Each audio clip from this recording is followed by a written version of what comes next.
Welcome to the Banker Lamp. Please enjoy the video. You begin by verifying prerequisites.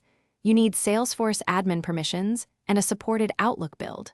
Once confirmed, enable Lightning for Outlook in Salesforce and assign users the Sales Cloud or Outlook integration permission set so the connector can authenticate.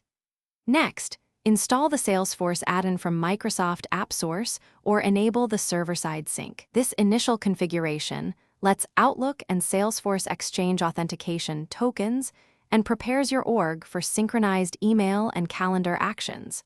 So once done with prerequisites, open Salesforce setup and enable Outlook integration plus Einstein activity capture if desired.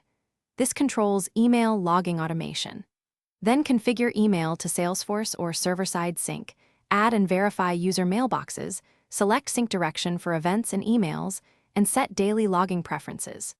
Make sure to adjust page layouts and the Salesforce add-in pane so leads, contacts, and opportunities appear in Outlook. These steps ensure data maps correctly and reduce duplicate records during daily use. To complete setup, test with a pilot user. Send an email, log it to a contact, and create a calendar event to confirm both directions sync. If something breaks, make sure the user reauthorizes the add-in and clear cache tokens.